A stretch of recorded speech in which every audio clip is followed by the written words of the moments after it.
ये सब क्या है? अंकुर ने रसोई में रखे सामान को देखकर पूछा। ये? खुशी से नीरा बोली। आज अच्छा खासा डिस्काउंट मिल रहा था ग्रोसरी पर, तो मैं ज़रूरत का सब ले आई।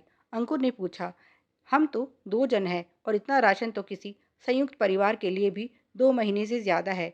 अभी मुझे 15 दिन के टूर पर भी जाना है। ऐसे में इतने सामान का तुम क्या करोगी?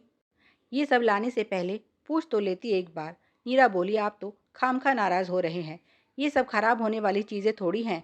इन्हें तो महीनों स्टोर करके रखा जा सकता है। अंकुर के सब्र का बांध टूट गया। अच्छा, तो अब इनको स्टोर करने के लिए कल तुम डब्बे और बड़े बर्तन भी ले आना। सारे घर में कहीं कोई जगह छोड़ी भी है तुमने? ठूस ठूस कर घर का हर कोना तो भर दिया है बेकार की चीज़ों से। अब इनको क्या अपने सर पर रखोगी? उसने एक केचप की बोतल उठाई तो देखा उसके एक्सपायर होने में 2 महीने बचे हैं। ऐसे ही बिस्कुट के पैकेट और नमकीन का हाल था। उसे पता है, अब उसने ज़्यादा कुछ कहा तो नीरा गंगा जमुना बहाने लगेगी और इसमें से आधा सामान तो इधर उधर बांट कर इनसे पीछा छुड़ाएगी। उसने शांत होते हुए पूछा, घर खर्च में से दिए रुपयों में से तुम्हारे पास कितने बचे हैं? ये सवाल नीरा के लिए बड़ा मुश्किल था, क्योंकि अभी तो आधा महीना बचा था और डिस्काउंट के चक्कर में वो कुछ ज़्यादा ही सामान उठा लाई थी। उसने फर्श को घूरते हुए धीरे से जवाब दिया, यही कोई 2,000। क्या?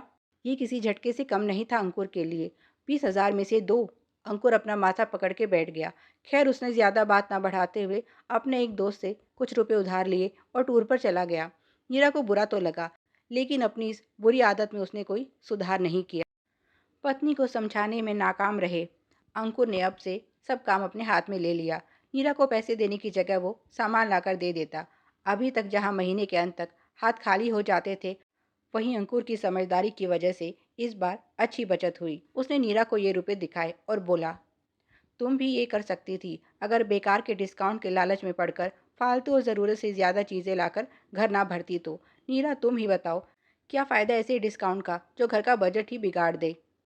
जिसे तुम फायदे का सौदा समझकर घर गैर ज़रूरी सामान से भर देती थी, वो कितना सही था तुम अपनी आंखों से देख सकती हो। ना तो इस बार घर में कोई चीज़ फालतू ही आई और ना ही कोई कमी रही। संतुलन ही ज़िंदगी में सबसे ज़रूरी है, चाहे रिश्तों में हो या रोज़मर्रा की ज़िंदगी में। आशा करता हूँ तुम समझ गई होगी, क्योंकि ये हमारी गृहस्थी है और हमें इसे मिलकर चलाना है। नीरा को उनकी बात अच्छे से समझ आ गई और आगे से उसने बेकार के लुभावने ऑफर और डिस्काउंट से तौबा कर ली।